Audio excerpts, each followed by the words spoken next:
Hey guys, welcome back, and yes, we are back in the studio this week because I've got a bit of work to do to my gravel bike.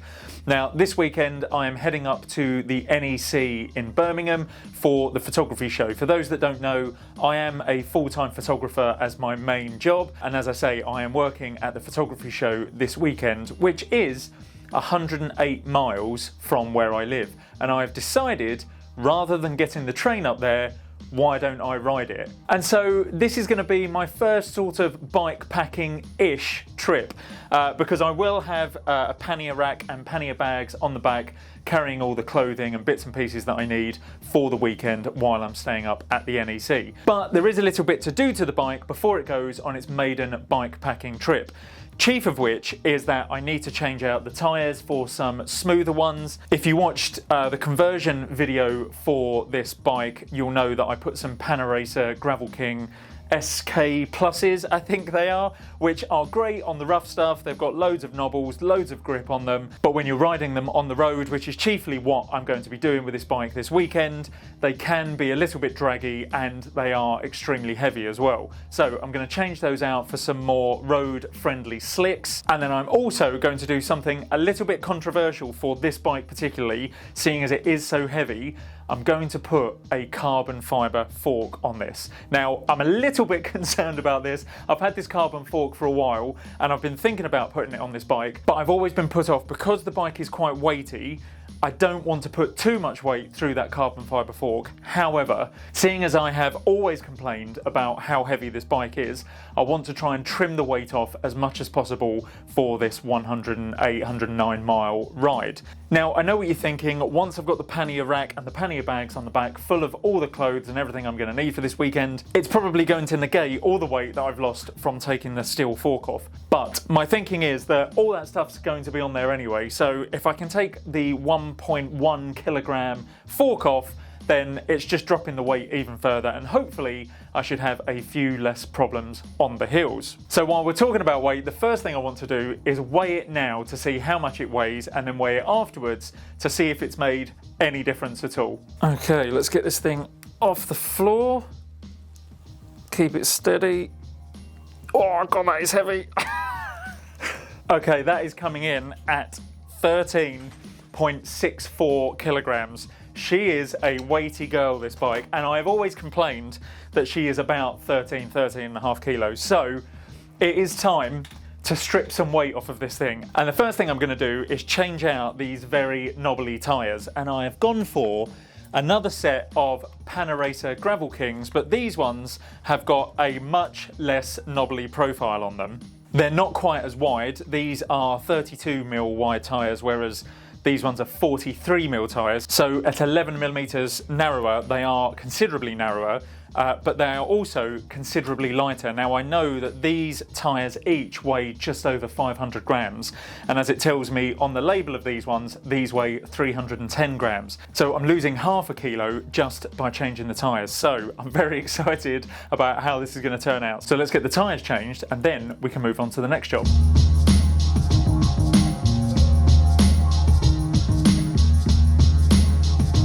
Okay, well now I've taken this one off. This is the old knobbly one, and I've got the new smooth one in my hand. There doesn't feel like there is a significant difference in weight, except I know that these ones are about 500 grams, and I'm told by the label these are 310. But just out of interest, I want to give them a quick weigh just to see exactly what the weights are and see what the difference might be. So first of all, the old Gravel King SK Plus. And that comes in 450 grams actually, so slightly lighter than I thought. So 450 grams, and then we move on to the new one, and that comes in at exactly 310 grams. So the label is absolutely correct. So not as much of a difference as I initially thought, but around about 150 grams per wheel, so 300 grams total. Let's see what difference that makes to the entire build. Now, one thing I do like about the old Gravel King SK Pluses is that they're quite soft and supple, and they go on these rims really easily. I will be interested to see if these ones are the same, or if they are going to be a little Continental GP 5000-ish and be a bit of a struggle to get on. They've already put up a little bit of a fight just getting the first side of the tyre bead in, but that could just be because they're new. They're a little bit cold, so I may have to warm them up if I start having a struggle, but I'm hoping that isn't indicative of how the rest of this process is going to go.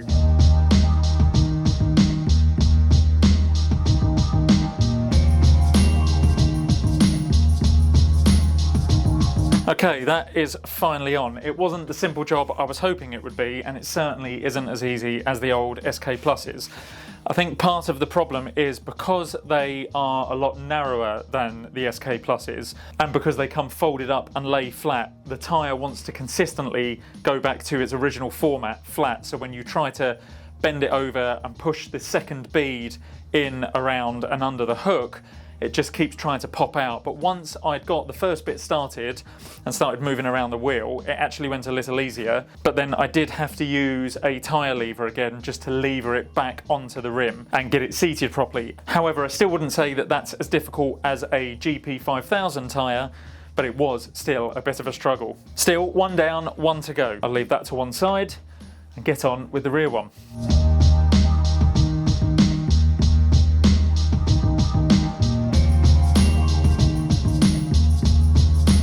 Right, well that's the second one done, and unfortunately that one put up just as much of a struggle as the first one, but they are both now done and we can move on to the next job, which is the fork.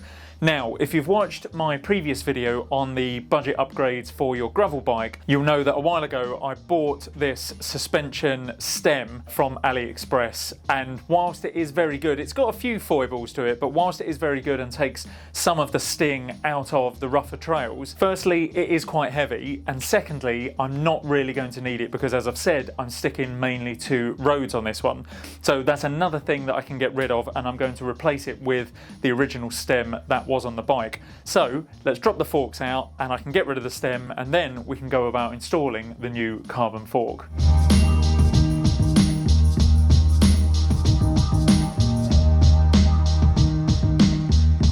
Okay, and there is the fork, and it is extremely weighty. I cannot overstate just how much this weighs. I'm very much looking forward to getting the carbon fibre one on there.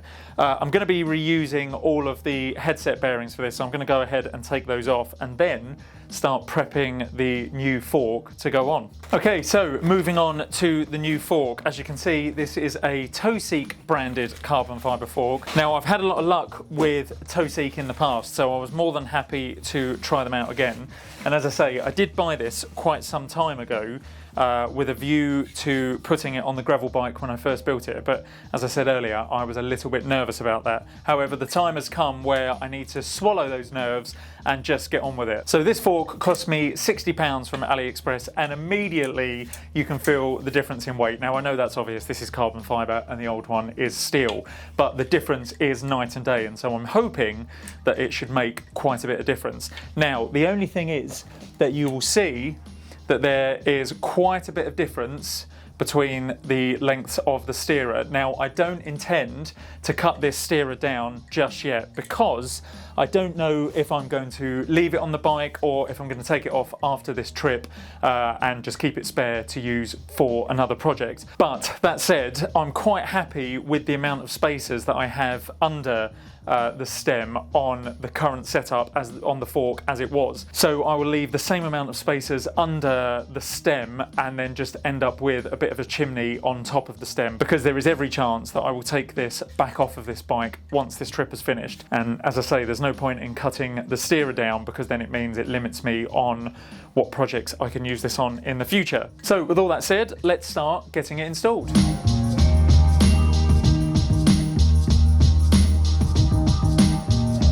So that's the fork, all of the bearings and the headset finishing kit in place. So the only thing left to do now is to put on the stem.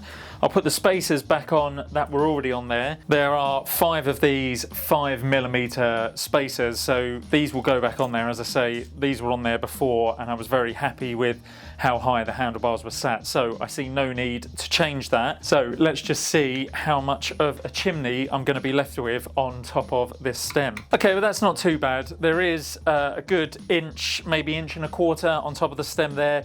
And don't worry, I have actually bought a longer expander plug that goes further down into the steerer here, because obviously the stem sits a lot lower on the steerer, so therefore you would need the expander plug to go all the way to the bottom of the stem. But I have installed that, so there's no risk of the carbon steerer being crushed. So yeah, that chimney on top, again, I'm never a fan of chimneys on top of the stem because I just think it can be a little bit dangerous if you come off of the bike, and also I don't really like the look of it, but needs must in this case. So I'll get a few spacers on top of the stem now, and then we can put the top cap on and start bringing it all together. Now this is going to be a little bit of a mismatch of spacers. These are the carbon fibre ones that I used for my son's road bike build that I did recently. I had a few of them left over. Now these are unfinished carbon fibre, and so you can see the weave through them, whereas the original ones that are on here underneath the stem are just black plastic. Therefore they aren't going to match, but they will do the job for now. And again, as I say, I imagine I'll probably be taking this fork off this bike again once I finish this trip, so shouldn't make too much of a difference. The fork itself did come with two of its own spacers, however they're only quite shallow, so being as there's only two of them, it doesn't quite get me above the top of the steerer. However, these ones that I bought should help me out as they're modular, and they should be able to give me the right height that I need. And that looks pretty good there. There's just like a 3 or 4 mil gap around the top of the final spacer that will just give me enough to put the top cap on and then pull everything up and into place. Right, now I've tightened that top cap up, but until I do the stem up and get the handlebars back on, it's going to be a little bit difficult to know how tight to do this top cap up, because at the moment the handlebars are in the way. It's difficult to know if the bearings are nice or smooth or not. So I'm going to put the handlebars back on, get the brake caliper installed back on the fork, and then we can have another little play with the top cap. Now in terms of the stem plate here, I've already been over this too many times in previous videos, so I won't bore you again, but just suffice it to say, make sure that you do all the bolts up equally tight and that you do one at a time, just a quarter of the turn of each screw at a time, to make sure that you're not screwing the top two or the bottom two or either side by side too tight so that it twists the stem plate, which can lead to a failure of the stem plate itself or for the handlebars to slip. So just make sure quarter of a turn each screw, and so then they will all be tightened up exactly the same and you won't have any worry of there being undue pressure one side of the stem plate or the other. And then the final thing is always use a torque wrench so you know that the bolts are done up to exactly the right amount of torque. Okay, that is the disc brake caliper back on the fork now as well. I'm not tightening it up completely at the moment because until the front wheel goes back in, I'm not going to know if it's slightly askew or not. So I'll wait to put the front wheel in so it's aligned up with the disc brake, and then I can make sure that it is dead straight and that I'm not going to get a rubbing disc as the wheel is going around. But other than that, they are the big jobs left to do. I've still got to take this rear mud guard off because I don't need that, because the pannier rack's going on and that's going to stop any mud, dirt or water flicking up behind me. But right now I'm going to get the wheels back in, sort that brake caliper out, and then we can get onto the exciting bit of putting the pannier rack on. Okay, brake caliper is back on, the fork is now fully installed. I've done up the pinch bolts on the stem, so the front end is all now looking pretty good. However, I've just noticed that this fork has a massive amount of clearance both at the side of the tyre and also above it. And if you notice, if I lift this up here, I will put the dropouts in the same place, and it will just give you an idea of how much difference there is in clearance at the top of the fork.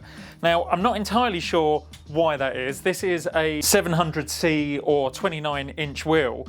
I'm not sure exactly what Toseek were thinking people were going to put on here in terms of a wheel size. I mean, there is a good 4 inches above that wheel to fit another tyre in. I've no idea why there is so much clearance on it. However, it will mean that the bike will obviously sit a little bit higher at the front. So I'm going to have a look at it and give it a good ride before I head off this weekend, just to make sure that the geometry still sort of works for me. I may even have to take a few more spacers out to drop the handlebars a little bit lower, but that's something we can come on to later. But now I've done that, I can get the back wheel on and get on with putting the pannier racks on.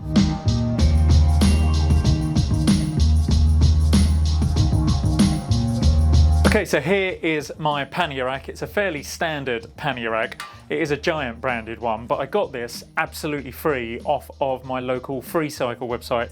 There was someone just down the road from me looking to get rid of it. And so yeah, no better deal than free. And again, as I've said in many previous videos, it just shows you, it might just be a pannier rack, but it just shows you that there is kit available out there and little bits and pieces for your bike that you can get absolutely free, no cost whatsoever. And there's no better price than free. Okay, that is one pannier rack on.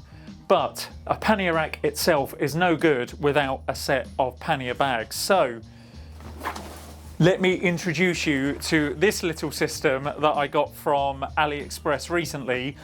It was fully priced at 40 quid, but I happened to get it on one of the many sales and discounts that happens on AliExpress for £15. 15 quid, I was more than happy with that. It consists of 2 side bags and then this detachable bag that goes on the top. Now, it's by a company I've never heard before, ROS or ROS, I don't know which one of those it is, and it looks to be fairly waterproof. There were some really good reviews of it on AliExpress itself, so I thought for 15 quid I'd have a punt and see how it works out. Now, this is going to fit onto the pannier rack and it should hopefully hold everything that I'm going to need for the weekend. I'm only away for 4 days, so I'm only going to need a few t-shirts and the obligatory underwear and socks, and I should be good to go. However, there are a few things that I'm going to need for the trip itself, so I'm going to get this on the bike, get the bike down and out of the way, and then I'll have a chat with you about the specific things that I'm taking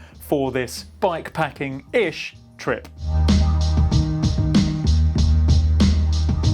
Okay, so that is the pannier bags on, and I think that looks pretty smart. I obviously specifically went for the green colour to match the rest of the bike. I was going to get some brown leather ones because they looked absolutely fantastic, but I thought if I ever get caught out in the rain, leather is probably not the best material. So I went for these waterproof material ones, which hopefully will do the job. Now, before I put this bike to one side and I go through the bits and pieces that I'm going to be taking with me for the trip, there's one last thing to do, and that is to weigh the bike again. Now, will I have shaved off any weight whatsoever now that I've added the pannier rack and the bags on? Let's get the bike down and have a look. Okay, so we started off at 13.64. Let's see what big beefy Bertha weighs in at now. Okay, well that hasn't made too much of a difference, all those new additions, because that now comes in at 13.26 kilos. However, when you consider that the carbon fibre fork is about 700 grams lighter than the steel one, if we were to have left the steel one on there, the bike would have been probably just over 14 kilos. So just under a kilo saved by putting the carbon fibre fork on there and taking off the stem as well. 13.26 kilos, I'm fairly happy with that. There's obviously going to be more weight put onto this once I get all of the clothes in there, but bike packing is not for weight weenies, I understand, and proper bike packing setups can sometimes top out at over 45, 50 kilos. So for me to have made this bike 13.26 kilos, probably closer to 20 kilos by the time I stuff everything into the bags, I don't think I'm doing too badly. But all of that aside, let's move the bike off to one side and I can take you through all of the bits of kit that I'm going to be taking with me. So in terms of the things that I'm going to be taking with me to help me along the way, it largely breaks down into 2 areas: nutrition and repair/maintenance. So looking at repair and maintenance, first of all, I'm going to be taking the obvious things like a puncture repair kit and a couple of extra tubes. However, on this trip specifically, I have bought a spare tyre because when I'm 90 miles from home, 10 miles still to go to my destination, or at any point along the route, if I have a slash in the side of my tyre wall or the tyre blows out in any way, I am pretty much stuck up the Brown Creek without a paddle. So, as I mentioned earlier, these only weigh 300 grams, so I'm more than happy to take up a bit of weight in the panniers, throw this in, and it should sort me out if there are any major blowouts or slashes in my tyre. But moving on from that, I'm also going to be taking a Leatherman style multi-tool. Now I will have the multi-tool specific to my bike with all the various hex heads and different bits and pieces that I need on that. However, to take a Leatherman like this that's got a set of pliers, it's got a little knife on it, it's got a saw, it's got a number of different screwdriver heads, both Phillips and flat blade. It just makes sense to carry this along. This doesn't weigh anything at all. This again can go in the panniers, or it can even go in the bar bag that I'll be putting on my handlebars, and having something like this along with a cycle specific multi-tool just makes sense in case there are any of those little emergency jobs that come up that a multi-tool for a bike simply can't deal with. And so then the last couple of things that I'll be taking with me are a couple of CO2 bottles with the nozzle, just in case I get any punctures and I need to re-inflate the tyre. Now I will have a conventional mini hand pump with me as well, but if I get really stuck, then CO2 canisters I find are absolutely fantastic. So I'll take 2 or 3 of these canisters along. Again, they weigh absolutely nothing, so throw a few of those in the bag and I should be sorted. As well as that though, just in case I get any chain problems, I've recently bought this new little chain plier tool. However, it's quite a handy little tool because if you open it up, there's actually a magnet inside that allows you to store 2 sets of chain master links.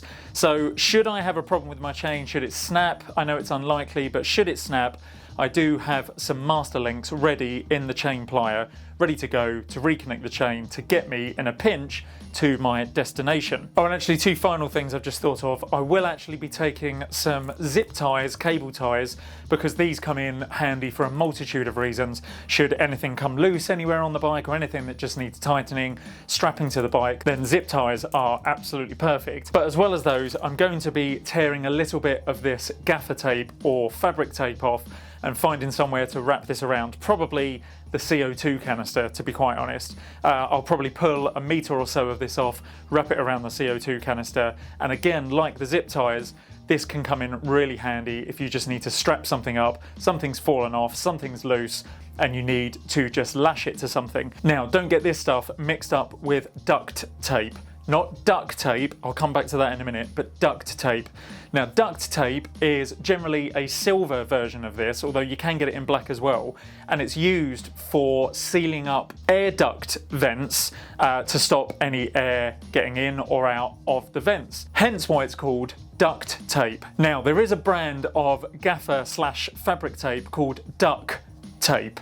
That isn't to be confused with duct tape. Duct tape is just another type of gaffer tape, and the reason this is called gaffer tape is because it's used by the electrical guys on film sets who are otherwise known as gaffers, and they use it to tape down wires and cables for lighting and things like that all over the set so people don't trip up.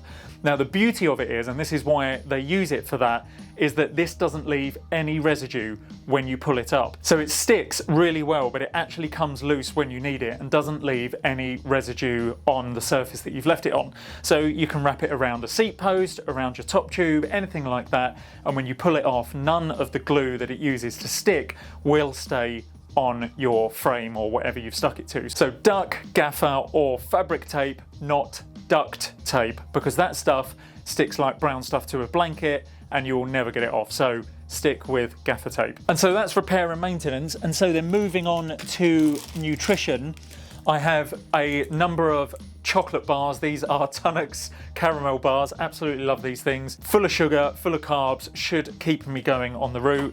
Talking of being full of sugar, I've also got myself some sweets, some high sugar sweets as well. Again, just to give me a quick boost of sugar when I need it.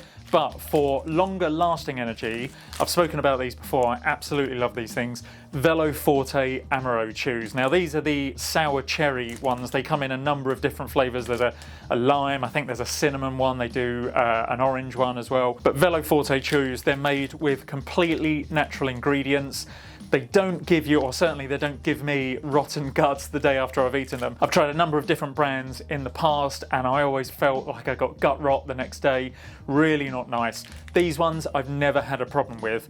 You take 2 of these chews every 45 minutes to an hour or so and they just keep you powering on.